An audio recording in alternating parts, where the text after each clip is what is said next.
Hi everyone. 2013ஆம் ஆண்டு இலங்கையிலே மிகப்பெரிய கொலை சம்பவம் ஒன்று பதிவாகின்றது. பிரபல வர்த்தகராக இருந்த முகமது சியாம் என்பவர் கடத்தி கொலை செய்யப்படுகின்றார். இந்த கொலை சம்பவத்துடன் தொடர்பு பட்டவர்கள் என்ற அடிப்படையில் பிரதி போலீஸ் மா அதிபராக செயற்பட்ட வாஸ் குணவர்த்தன அவருடைய மகன் உட்பட பலர் கைது செய்யப்படுகின்றனர்.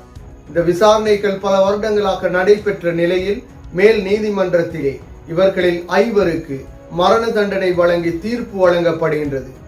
என்றாலும் இந்த தீர்ப்புக்கு எதிராக உயர் நீதிமன்றத்திலே வழக்கு தொடரப்பட்ட நிலையில் இன்று உயர் நீதிமன்றத்திலும் இவர்களின் மரண தண்டனை உறுதி செய்யப்படுகின்றது. ஏகேடி அரசாங்கத்தில் தொடர்ச்சியாக நீதி நிலைநாட்டப்படுகின்றது.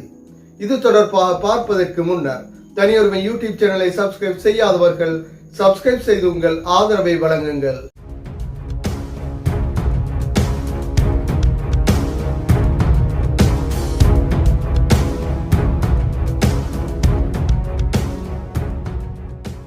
இலங்கையில் இன்று வரைக்கும் பல கொலை சம்பவங்கள் கொள்ளை சம்பவங்களுக்கான தீர்ப்புகள் எட்டப்படாத நிலை காணப்படுகின்றது. அதில் ஒன்றாக காணப்பட்ட பிரபல வர்த்தகர் முகமது சியாம் என்பவரின் வழக்கு தொடர்பான இறுதி முடிவு எட்டப்பட்டுள்ளது.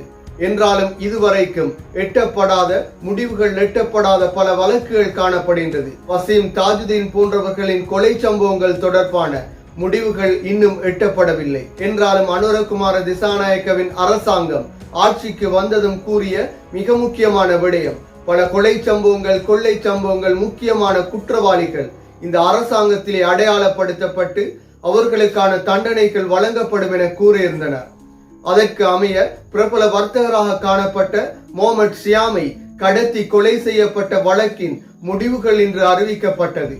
2013ஆம் ஆண்டு இலங்கையிலே மிக பெரும் கொலை சம்பவம் ஒன்று பதிவாகின்றது.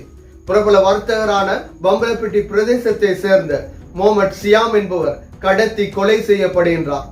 ஆரம்பத்தில் இந்த கொலை சம்பவத்துடன் யார் தொடர்பு பட்டவர்கள் என்ற கேள்வியுடனே இந்த விசாரணைகள் நடைபெற்றது. இந்த விசாரணைகள் நீண்ட நாட்கள் விசாரணையாக காணப்பட்டது.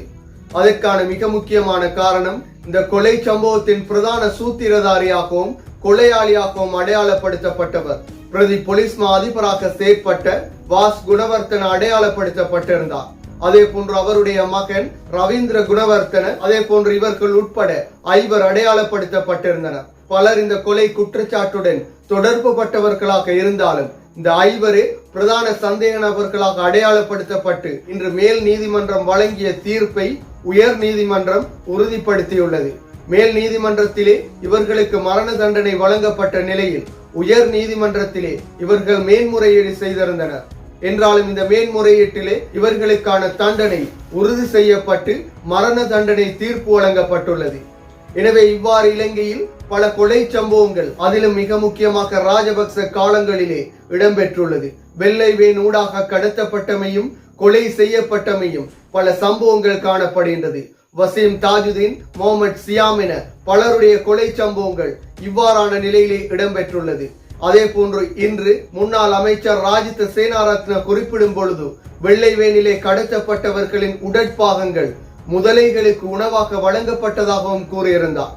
முதலைகளுக்கு இவ்வாறு எத்தனை உடல்கள் எத்தனை கொலை சம்பவங்களை மறைப்பதற்காக வழங்கப்பட்டுள்ளது என்பது தொடர்பாகவும் விசாரணைகள் நடாத்தப்பட்டு அவற்றிற்குமான தீர்ப்புகள் தண்டனைகள் வழங்கப்பட வேண்டும். அதில் ஒன்றாக மக்களுக்கு நம்பிக்கை ஏற்படுத்தும் ஒன்றாகவும் அனுரகுமார திசாநாயக்க ஆட்சிக்கு வந்த போதே கூறிய விடயம், குற்றவாளிகளுக்கு தண்டனை வழங்கப்படும் என கூறியிருந்த நிலையில் முகமது சியாமை கொலை செய்த குற்றவாளிகளுக்கு மரண தண்டனை வழங்கப்பட்டதன் ஊடாக இந்த நம்பிக்கை மேலும் வலுவடைந்துள்ளது. எனவே ஏனைய கொலை சம்பவங்கள் கொள்ளை சம்பவங்களுடன் தொடர்பு பட்டவர்களுக்கும் சரியான தண்டனை வழங்குவதன் ஊடாகவே இலங்கையிலிருந்து குற்றவாளிகளையும் குற்றங்களையும் ஒழிக்க முடியும். மீண்டும் ஒரு வீடியோ பதிவில் சந்திக்கும் வரை தனியொருமை யூடியூப் சேனலை சப்ஸ்கிரைப் செய்யாதவர்கள் சப்ஸ்கிரைப் செய்து உங்கள் ஆதரவை வழங்குங்கள்.